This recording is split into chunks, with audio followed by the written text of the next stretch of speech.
Capítulo 1. El peso del deber. Clint Herbert había aprendido hacía mucho tiempo que la vida rara vez jugaba limpio, pero jamás imaginó que su propia sangre le repartiría la mano más cruel. A sus 38 años, Clint se movía con la serenidad silenciosa de un hombre que había visto lo peor de la humanidad y había decidido no convertirse en ello. 12 años en la unidad de crímenes mayores del Departamento de Policía de Seattle le habían enseñado a leer a las personas como libros abiertos, a detectar mentiras antes incluso de que terminaran de formarse en los labios de alguien y a confiar en su instinto cuando algo no encajaba. Había dejado el cuerpo hacía 3 años, cuando a su hija Emma le diagnosticaron una enfermedad renal crónica. Ser un padre presente pasó a importar más que cerrar casos. Antes de empezar, asegúrate de darle a me gusta y suscribirte.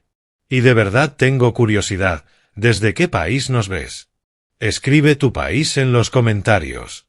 Me encanta ver hasta dónde viajan nuestras historias.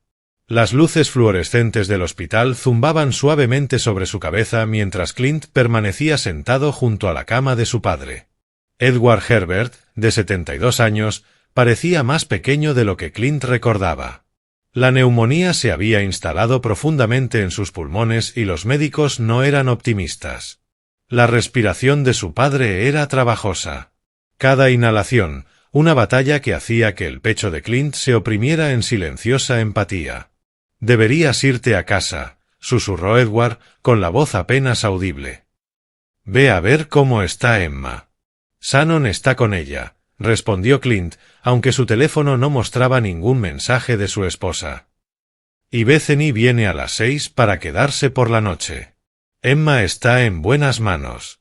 Los ojos de su padre, todavía agudos pese a su cuerpo debilitado, estudiaron el rostro de Clint. «Tu hermana». «Es familia», terminó Clint, aunque su mandíbula se tensó ligeramente. «Bethany hará lo correcto por Emma». Edward quiso decir algo más. Clint lo notó, pero un ataque de tos lo interrumpió. Las máquinas comenzaron a emitir pitidos frenéticos mientras las enfermeras entraban apresuradamente. Clint fue guiado hacia el pasillo, donde empezó a caminar de un lado a otro. Su mente de investigador ya enumeraba los peores escenarios posibles. La relación con su hermana menor, Bethany, siempre había sido complicada. 3 años menor que él, había crecido bajo su sombra. La niña dorada que parecía no equivocarse nunca, mientras Clint cargaba con las expectativas familiares. Cuando su madre murió hacía 7 años, la grieta se hizo más profunda. Bethany culpaba a su padre por trabajar demasiado, por no haber notado la depresión de su madre. Clint había intentado recomponer el vínculo, pero Justin, el marido de Bethany, lo hacía aún más difícil. Justin Monroe representaba todo aquello que Clint desconfiaba por instinto: ruidoso, arrogante, siempre buscando sacar ventaja. Vendía coches de lujo y trataba cada conversación como si fuera un discurso de ventas. En las cenas familiares, presumía de comisiones y negocios, apenas prestando atención a Emma, que permanecía sentada en silencio, con su rostro pálido como constante recordatorio de su frágil salud. Pero Bethany seguía siendo su hermana.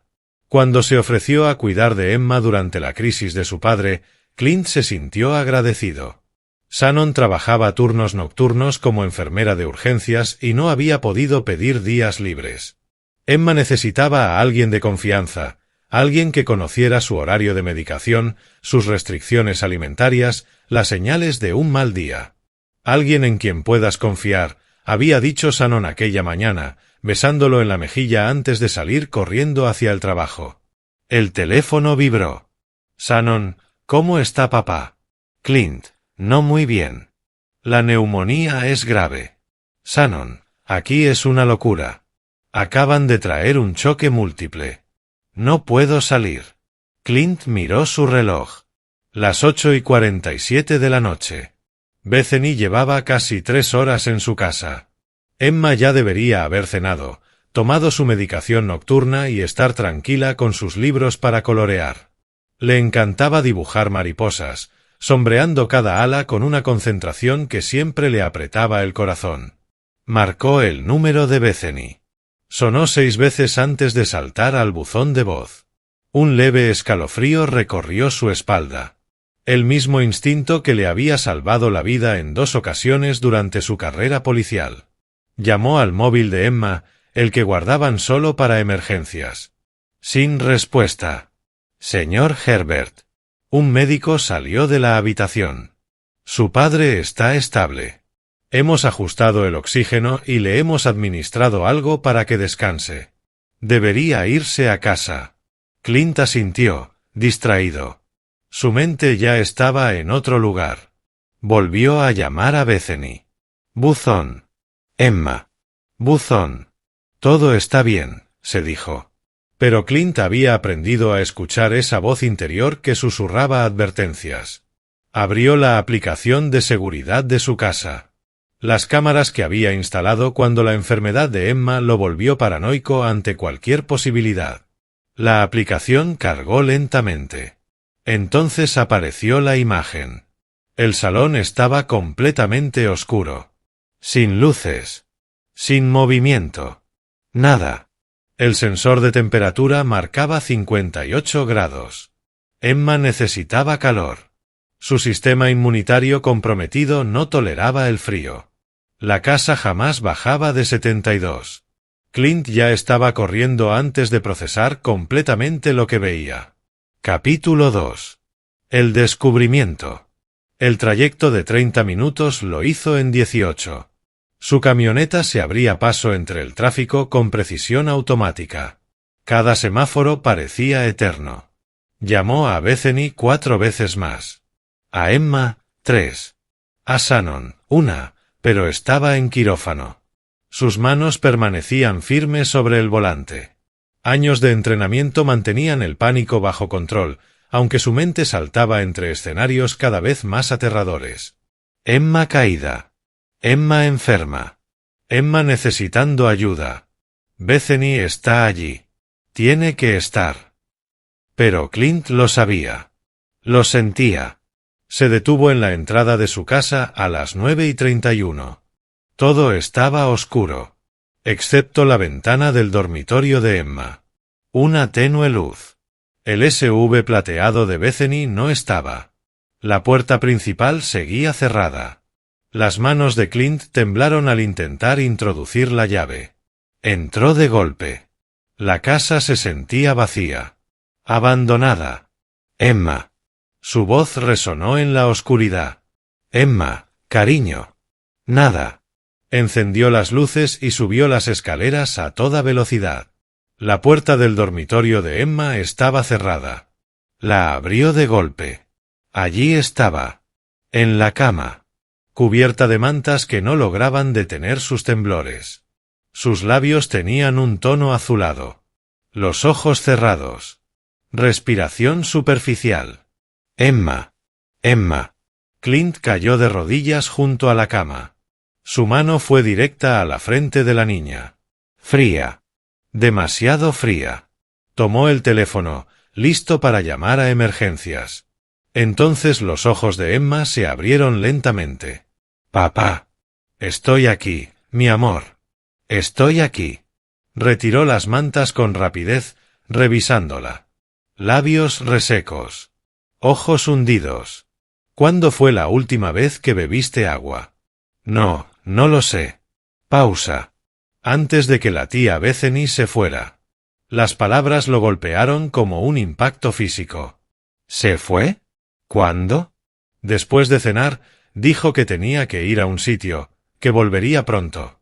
Las lágrimas comenzaron a rodar por sus mejillas.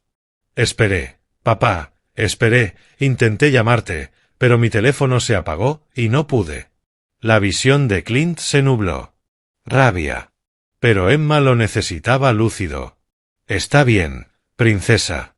Vamos a calentarte y darte agua. La cargó en brazos. Pesaba casi nada. Había perdido peso otra vez. La acomodó en el sofá. Encendió la calefacción al máximo. La envolvió en la manta térmica que reservaban para los días malos. Le acercó agua con electrolitos.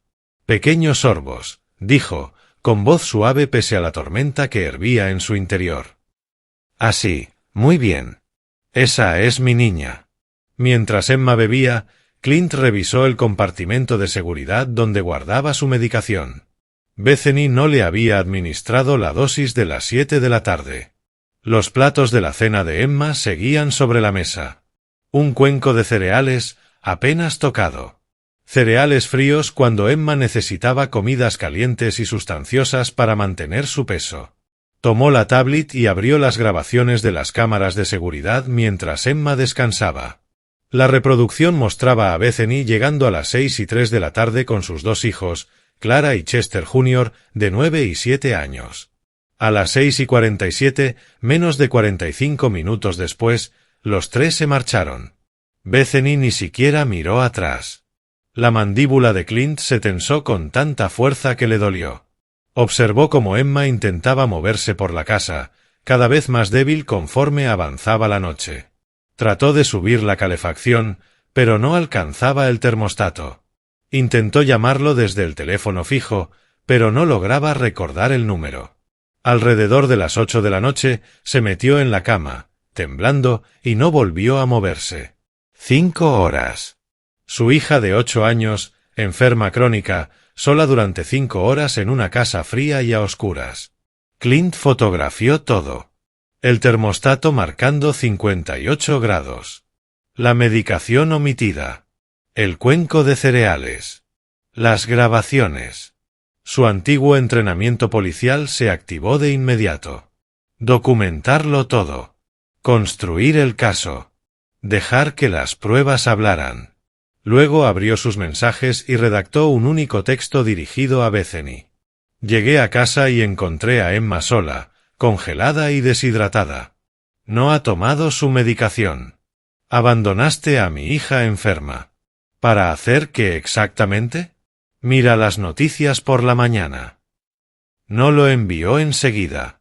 Primero llamó a su contacto en servicios de protección infantil, Irma Hawkins, una trabajadora social con la que había colaborado durante sus años en la policía.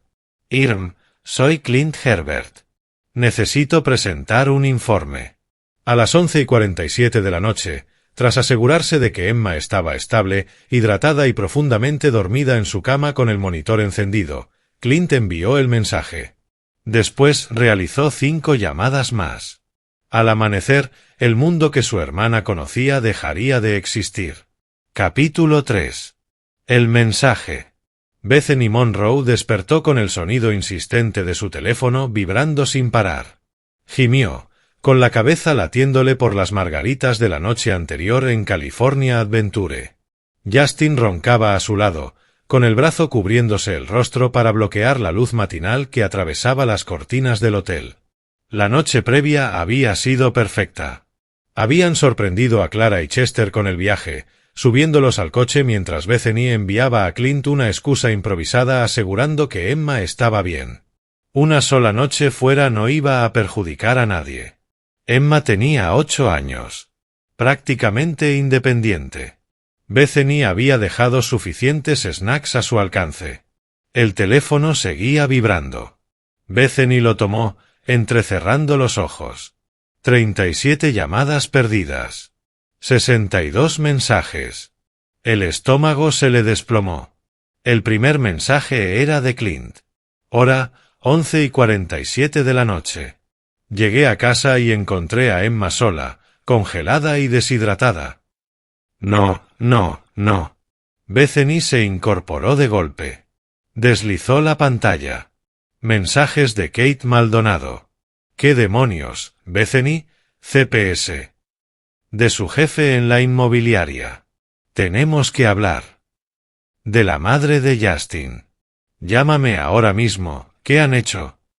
De números desconocidos. Maltratadora. Deberías estar en prisión. ¿Cómo pudiste dejar sola a una niña enferma? Justin. Sacudió a su marido. Justin, despierta. ¿Qué pasa? Tenemos que irnos. Algo va mal. Mientras Bethany recogía todo con manos temblorosas, Justin revisó su propio teléfono. Su rostro palideció. Bethany, hay una publicación en Facebook de alguien llamada Irma Hawkins. La han compartido más de 3000 veces. Le mostró la pantalla. Una foto de Emma. Pálida. Ojeras marcadas. Texto. Esta es Emma Herbert, de 8 años. Anoche fue dejada sola durante más de 5 horas por su tía y su tío, que la abandonaron para ir a Disneyland. Emma padece una enfermedad renal crónica y requiere supervisión constante y medicación. Fue encontrada deshidratada, congelada y pudo haber muerto. Debajo.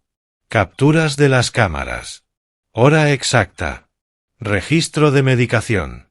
Termostato a 58 grados. Cientos de comentarios exigiendo arrestos. Él no haría esto, susurró Bethany. Pero había olvidado quién fue su hermano. Clint Herbert. El detective que construía casos imposibles de derribar. El hombre que jamás blufeaba. Justin ya marcaba a su abogado. Bethany abrió portales de noticias locales. El mundo se inclinó. Titular. Agente inmobiliaria investigada por poner en peligro a una menor. Pareja acusada de abandonar a su sobrina enferma crónica. Cada artículo incluía sus nombres, sus empleadores, sus direcciones. Tenemos que demandar, decía Justin. Difamación, calumnias. Bethany lo miró. Todo es cierto. Lo que aún no sabía era que aquello solo era el comienzo. La tormenta mediática. Las redes. La investigación. Solo las primeras jugadas de Clint. El verdadero juego acababa de empezar. Capítulo 4. Consecuencias. Clint permanecía sentado en la sala de conferencias de servicios de protección infantil, con los brazos cruzados. Observaba a través del cristal unidireccional mientras Irma Hawkins interrogaba a Bethany y Justin. Su rostro era impenetrable. Sus ojos, atentos a cada microexpresión. Explíqueme otra vez por qué dejaron sola a Emma, dijo Irma, con tono neutral. Las manos de Bethany se retorcían en su regazo. Solo iban a ser unas horas. ¿No pensaron que una niña enferma crónica necesitaba supervisión, medicación y comida? No está tan enferma, interrumpió Justin. La mandíbula de Clint se endureció. Shannon, detrás de él, apoyó una mano firme en su hombro. Seguía con el uniforme clínico. Los ojos rojos. Agotada.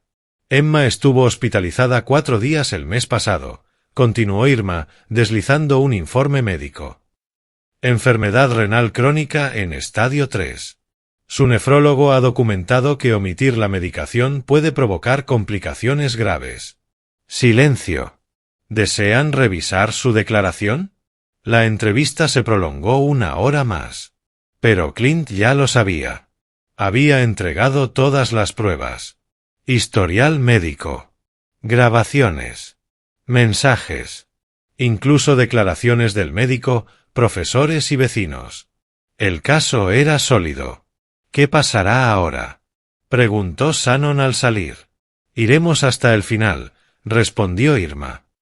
Recomendaré visitas supervisadas únicamente con sus propios hijos y una orden de alejamiento total respecto a Emma.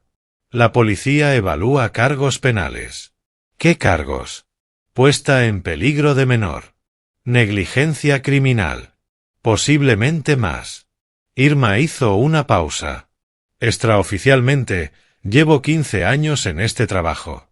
Lo que hizo tu hermana es una de las cosas más frías e insensibles que he visto. Y créeme, he visto demasiado. Clint asintió, le estrechó la mano y acompañó a Shannon hasta la camioneta. Cuando estuvieron dentro, Shannon lo miró fijamente. No has terminado, ¿verdad? No. Clint, van a enfrentar cargos penales. CPS ya está involucrado. Sus nombres están en todas las noticias. ¿Qué más quieres? Dejó a mi hija para que muriera, para subirse a Space Mountain. Su voz era baja. Controlada. Las consecuencias legales no son suficientes. Shannon estudió su rostro. Conocía esa mirada. La había visto años atrás, cuando Clint investigaba casos de niños maltratados. ese cálculo frío en sus ojos que anunciaba que alguien estaba a punto de recibir una lección devastadora. ¿Qué vas a hacer? Algo que les duela más que una citación judicial. Encendió el motor. Voy a desmontar su mundo entero, pieza por pieza. Aquella misma tarde, Clint llamó a su antigua compañera, Carrie Neff, que seguía en el departamento de policía de Seattle. Necesito un favor. Para ti, lo que sea. Supe lo de Emma. ¿Cómo está? Mejor. Pero necesito información sobre Justin Monroe. Historial laboral, registros financieros, cualquier cosa que no sea de dominio público. Hubo un silencio. Esto es delicado, Clint. Lo sé. Dame un día. Clint pasó la noche con Emma. La ayudó con las tareas escolares atrasadas. Le preparó su sopa favorita. Revisó sus constantes cada 30 minutos. Era fuerte. Mucho más de lo que aparentaba. Pero el impacto emocional era evidente. Se había vuelto más dependiente. No quería perderlo de vista. ¿La tía Bethany está en problemas? Preguntó Emma en voz baja cuando Clint la arropaba. Sí. Emma guardó silencio un instante. Bien. Su voz era pequeña, pero firme. Prometió que no se iría. Cuando Emma se durmió, Clint abrió su portátil. 12 años como detective le habían enseñado algo fundamental. Todo el mundo tiene secretos. Todo el mundo tiene puntos débiles. Todo el mundo tiene algo que jamás querría haber expuesto. Solo tenía que encontrar los suyos. Capítulo 5. Puntos de presión. Carrie Neff llegó a casa de Clint 3 días después. Traía un sobre Manila. Y la expresión de quien porta malas noticias, o, en este caso, munición de alto calibre. Esto no lo has recibido de mí, dijo, deslizando el sobre la mesa de la cocina. Y técnicamente, digamos que algunos accesos requirieron cierta creatividad. Clint lo abrió. Dentro. Historial laboral de Justin Monroe. Registros financieros. Informes de crédito. Y algo especialmente interesante. Un expediente interno sellado de Premier Luxury Motors. Ese fue el más difícil de conseguir, explicó Carrie. Tuve que pedir un favor. Al parecer, el año pasado hubo una investigación por prácticas de venta dudosas. Justin fue mencionado, aunque nunca lo sancionaron formalmente. Clint revisó los documentos. Justin había trabajado en 4 concesionarios distintos en los últimos 8 años. Una señal de alarma. Cada salida seguía el mismo patrón. Éxito inicial. Quejas crecientes. Renuncia apresurada antes del despido. El expediente detallaba denuncias de clientes. Vehículos mal representados.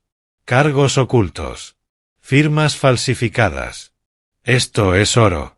Ni siquiera es lo mejor, añadió Carrie. Revisé sus finanzas como pediste. Justin y Bethany están hundidos en deudas. Tarjetas al límite. Hipoteca con 3 meses de retraso. Pagos del coche atrasados. Ese viaje a Disneyland cargado a una tarjeta con un interés del 29%, ya saturada. ¿Total combinado? Más de 200.000, sin contar la hipoteca. La mente de Clint empezó a ensamblar piezas. La desesperación financiera volvía a las personas vulnerables. Las empujaba a cometer errores. Hay algo más, continuó Carrie. La oficina inmobiliaria de tu hermana estaba bajo observación. Nada oficial todavía, pero hubo comentarios sobre una omisión en una venta el año pasado. Moho en el sótano que no fue debidamente declarado. Clint sonrió. No fue una sonrisa agradable. Fue la expresión fría de alguien que acababa de resolver un rompecabezas complejo. ¿Tienes los nombres de los compradores? Nunca presentaron denuncia formal. Llegaron a un acuerdo con el seguro de la agencia. Carrie lo miró. Pero si surgiera nueva información, el caso podría reabrirse. Clint, lo que sea que estés planeando. Solo voy a tener algunas conversaciones. La primera llamada fue para Earl y Teresa Holland. Un matrimonio jubilado. Descubrieron moho negro tras mudarse. Facturas médicas incluidas. Habían aceptado un acuerdo menor porque su abogado consideró imposible demostrar que Bethany conocía el problema. ¿Y si pudiera ayudarles a probarlo? Silencio.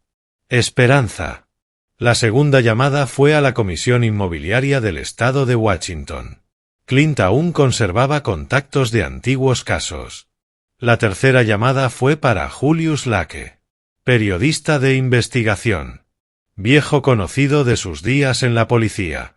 Tengo una historia para ti. Te escucho. Fraude al consumidor. Prácticas depredadoras. Personas que creen estar por encima de las consecuencias. Estoy dentro. Al final de la semana, las fichas comenzaron a caer. La comisión reabrió la investigación tras una nueva denuncia presentada por Teresa Holland, esta vez con documentación adicional que Clint la había ayudado a obtener mediante solicitudes de registros públicos. Premier Luxury Motors recibió una denuncia anónima acompañada de copias del expediente interno y contactos de antiguos clientes dispuestos a declarar. Y Julius Lake empezó a grabar un reportaje sobre la pareja ya conocida por abandonar a una niña enferma, ahora vinculada a un patrón de conductas poco éticas. Bethany llamó a Clint al sexto día. Dejó que sonara. Buzón. Clint, por favor, sé que estás enfadado, pero estás destruyendo mi carrera, la de Justin, vamos a perderlo todo. Eliminó el mensaje antes de terminarlo. Esa noche, Shannon lo encontró en su despacho, frente a la pizarra blanca. La comisión la ha suspendido, dijo en voz baja.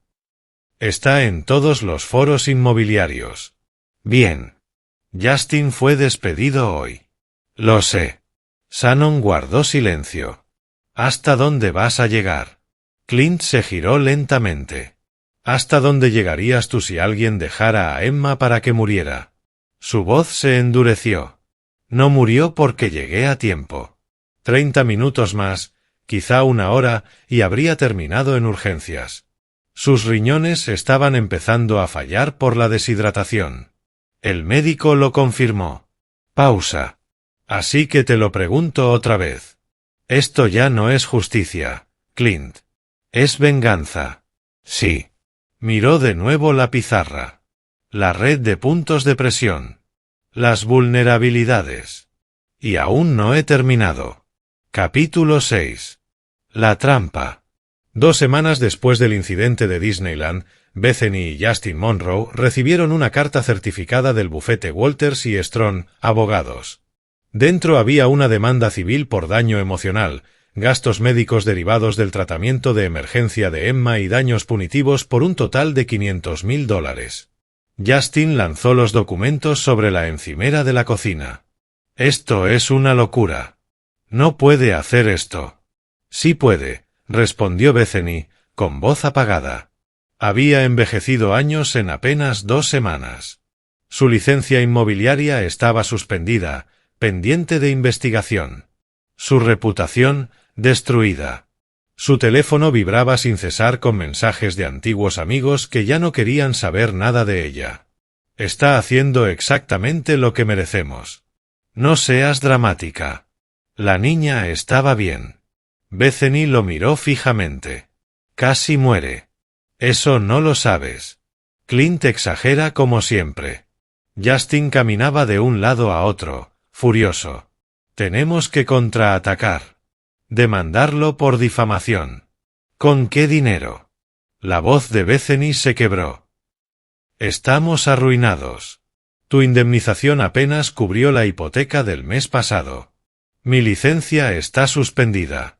Ni siquiera podemos pagar al abogado que ya tenemos para los cargos penales. Cargos penales. Puesta en peligro de menor. Negligencia criminal. La comparecencia estaba programada en 3 días. El teléfono de Justin sonó. Contestó con brusquedad. ¿Qué?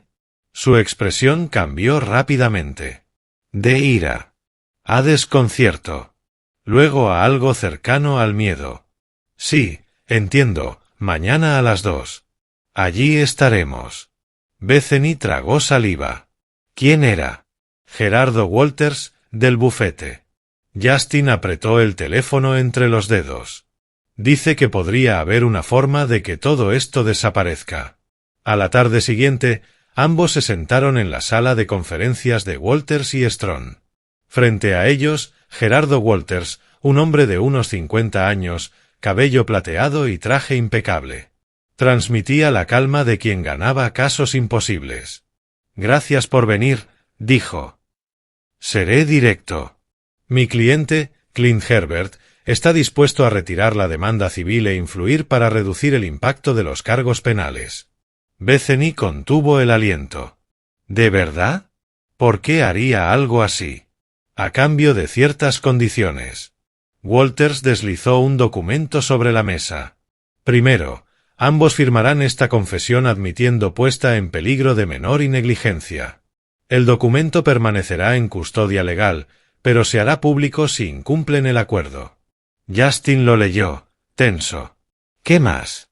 Segundo, participarán en una campaña pública sobre los riesgos de descuidar a menores vulnerables. Noticias locales, redes sociales, centros comunitarios. Contarán su historia, asumirán la responsabilidad y advertirán a otros. Humillación pública. Responsabilidad, corrigió Walters. Tercero, cederán temporalmente la custodia de sus hijos para una evaluación de bienestar. Bethany se levantó de golpe. No. Eso no. No se solicita una retirada permanente. 3 meses de evaluación supervisada. Si CPS determina que no existe un patrón de negligencia, recuperarán la custodia. Walters los observó con serenidad imperturbable. También pueden rechazar la oferta. Enfrentar la demanda civil sin recursos económicos, cargos penales con penas de hasta 5 años de prisión, y probablemente perder la custodia igualmente. Era la obra maestra de Clint. Una propuesta que parecía misericordiosa, pero que era más devastadora que cualquier veredicto. La confesión destruiría lo poco que quedaba de sus reputaciones. La campaña los convertiría en el rostro de la negligencia infantil. La evaluación expondría cada rincón de sus vidas. Y no tenían alternativa. «Necesitamos hablar en privado», susurró Bethany. «Tienen hasta mañana al cierre de la jornada», respondió Walters. Después, la oferta expirará y la demanda continuará. Y debo advertirles que el proceso implicará la revisión completa de sus finanzas, correspondencia profesional y aptitud parental.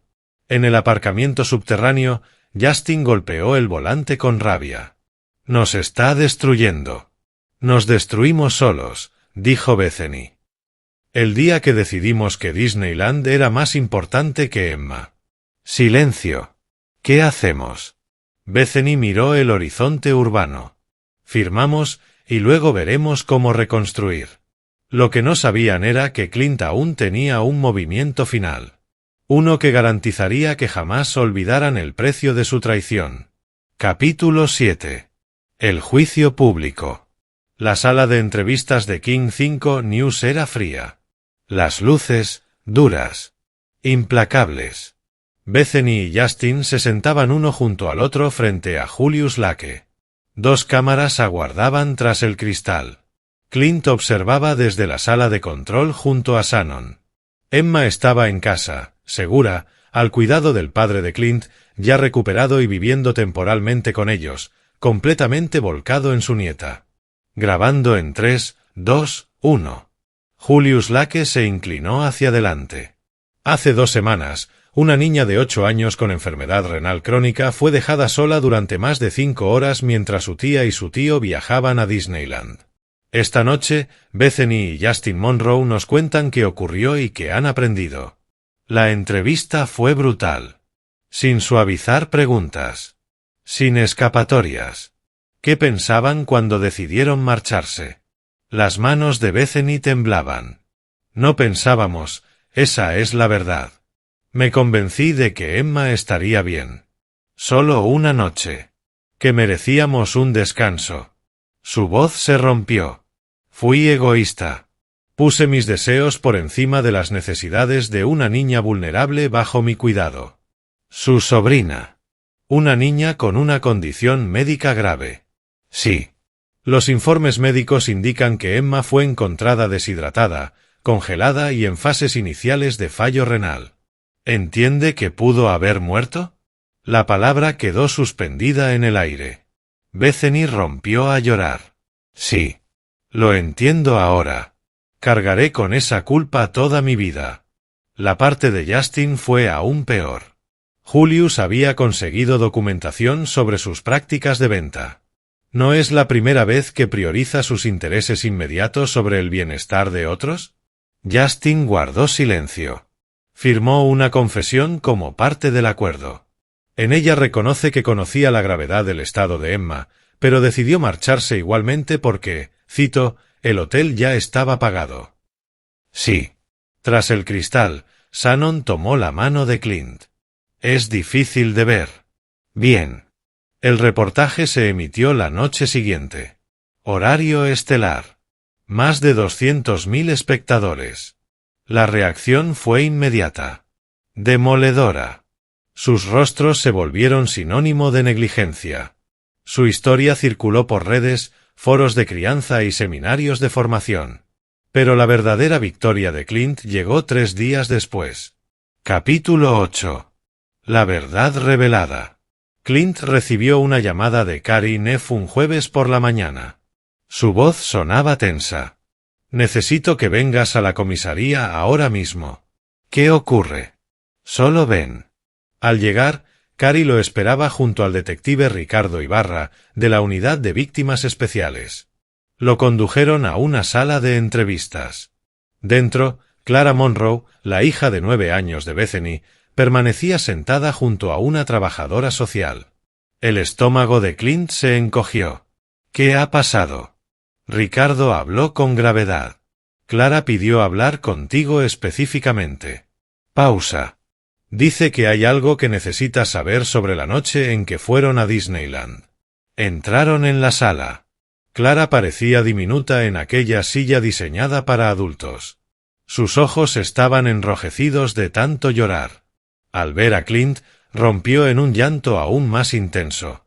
Tío Clint, lo siento mucho, lo siento muchísimo. Clint se arrodilló junto a ella.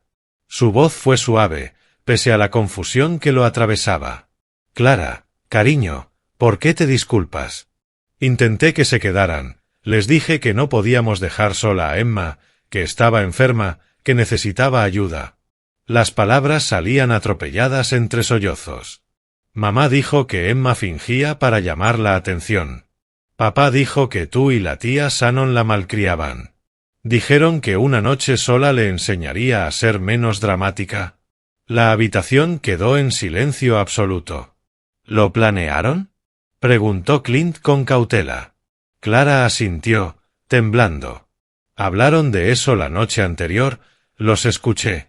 Decían que tú tratabas a Emma como si se estuviera muriendo, que en realidad era una niña normal. Que si la dejaban sola, se daría cuenta de que estaba bien y dejaría de buscar atención. Se secó la nariz con la manga. Chester quería avisarte, pero mamá dijo que si lo hacíamos, no iríamos a Disneyland. Ricardo Ibarra intercambió una mirada con Carrie. Aquello lo cambiaba todo. Lo que parecía negligencia. Era premeditación. Clara, dijo Ricardo con delicadeza, ¿por qué no lo contaste antes? Tenía miedo. Mamá y papá dijeron que si hablaba, la policía nos separaría de ellos para siempre. Miró a Clint. Pero ayer los escuché, se estaban riendo. Decían que te habían engañado, que la confesión pública fue humillante, pero que valió la pena porque evitaron la cárcel de verdad. Titubeo. Dijeron que Emma ni siquiera estaba tan enferma, que tú habías mentido durante años para hacerte el héroe. La ira que Clint había mantenido bajo control amenazó con emerger. Levantó la vista hacia Ricardo. Todo esto ha quedado grabado, ¿verdad? Cada palabra. Entonces el fiscal tendrá que reformular los cargos.